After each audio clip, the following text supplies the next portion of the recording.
Ku jemput istri orang di depan rumahnya. Kita mulai ceritanya dari sini. Aku tidak akan menyebutkan namaku. Biarkan waktu dalam cerita ini yang mengalir dan memberi tahu siapa diriku. Iya, aku yang bukan siapa-siapa baginya, orang asing yang muncul begitu saja. Bahkan dia pun pernah berkata, saya hanya biasa saja denganmu, tak lebih, kata itu yang menyadarkanku, posisiku saat itu atau saat ini. Yuli, kita panggil saja begitu, istri orang yang membuatku melangkah jauh untuk mengejarnya, jauh sekali sampai terkadang aku lelah untuk melangkah dan sesekali pun jatuh. Namun malam itu, tak kusangka. Yuli menerima ajakanku, pergi malam minggu berdua. Beri waktu aku 1 jam saja, kataku merengek. Hanya 1 jam kan? Iya, aku janji. Kutunggu selepas maghrib, itu kata terakhir sebelum telepon terputus. Asteris asteris asteris. Brem, motor kuhentika tepat di depan rumahnya. Aku yang terlalu nekat atau aku yang bodoh? Bagaimana jika suaminya ada di rumah? Bagaimana tanggapan tetangganya jika Yuli kujemput malam mingguan? Bodohlah, aku tidak peduli akan hal itu, yang jelas aku bisa berdua dengannya.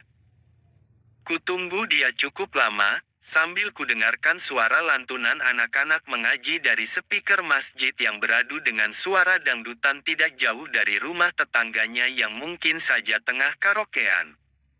Mama berangkat sebentar, adek sama nenek dulu ya. Kulihat wanita berkacamata itu menenangkan anaknya sembari menenteng helm di tangannya. Jangan lama-lama, Mah. Dia tersenyum seraya mengusap rambut anaknya. Kulihat adegan itu hanya dengan tatapan kaku, begitu pula dengan bayang-bayang dosa yang menyelimutiku. Namun sekali lagi, aku ini bodoh, nekat dan tidak peduli, seraya kukatakan dalam hati, hanya malam ini, setelah itu tidak akan ada lagi, entah ini janji pada diriku atau janji pada anaknya. Suara anak-anak mengaji berhenti, menyisakan suara tetangganya yang tengah karaokean. Maaf lama, kata Yuli seraya berjalan ke arahku. Rambut panjangnya yang tergerai, melayang tersapu angin.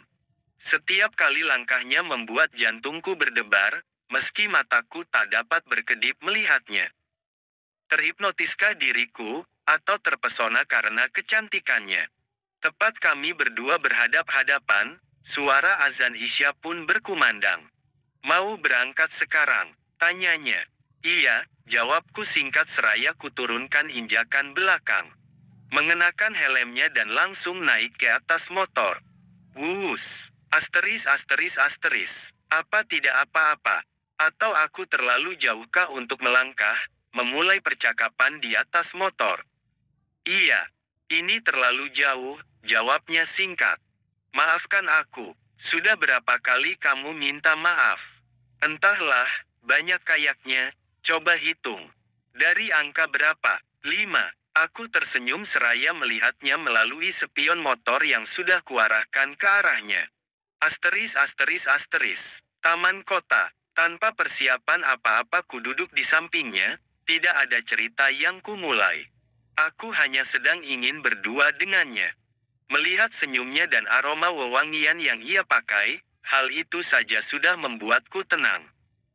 Bahkan membuat pikiranku melayang, menghayal keindahan bersamanya. Waktu tersisa 30 menit, katanya tiba-tiba. Boleh minta tambahan waktu? Tidak. Kenapa? Karena kita terlalu jauh. Ku kepalkan tangan, menahan tubuh yang bergemetar, dengan berani ku genggam tangannya dan dia tidak menolaknya. Beri aku tambahan waktu, aku berjanji ini malam terakhir, 15 menit lagi, waktu tersisa, 15 menit lagi, waktu tambahan yang ku minta, tidak bisa. Katakan sekarang jika ingin ada yang dibicarakan, semua telah berakhir, terima kasih atas semuanya, asteris asteris. Kurasakan beberapa tetesan air jatuh, sampai membasahi hidungku. Bahkan air yang jatuh itu menetes di bawah kelopak mata, seperti sengaja untuk menyamarkan air mataku.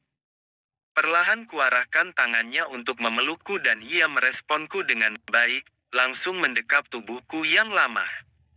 Hari itu, kurasakan kehangatan yang sangat jauh berbeda dan hanya dia yang bisa melakukannya.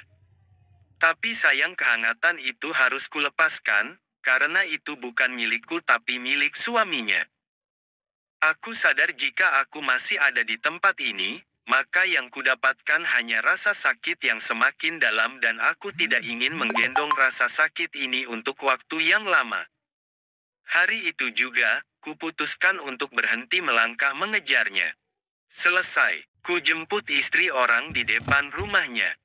Kita mulai ceritanya dari sini, aku tidak akan menyebutkan namaku, biarkan waktu dalam cerita ini yang mengalir dan memberi tahu siapa diriku.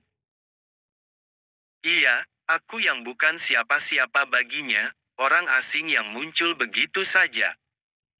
Bahkan dia pun pernah berkata, saya hanya biasa saja denganmu, tak lebih, kata itu yang menyadarkanku, posisiku saat itu atau saat ini. Yuli kita panggil saja begitu, istri orang yang membuatku melangkah jauh untuk mengejarnya, jauh sekali sampai terkadang aku lelah untuk melangkah dan sesekali pun jatuh. Namun malam itu, tak kusangka. Yuli menerima ajakanku, pergi malam minggu berdua. Beri waktu aku 1 jam saja, kataku merengek. Hanya 1 jam kan? Iya, aku janji. Kutunggu selepas maghrib, itu kata terakhir sebelum telepon terputus. Asteris asteris asteris. Brem, motor kuhentika tepat di depan rumahnya. Aku yang terlalu nekat atau aku yang bodoh? Bagaimana jika suaminya ada di rumah? Bagaimana tanggapan tetangganya jika Yuli kujemput malam mingguan? Bodohlah aku tidak peduli akan hal itu, yang jelas aku bisa berdua dengannya. Kutunggu dia cukup lama, sambil kudengarkan suara lantunan anak-anak mengaji dari speaker.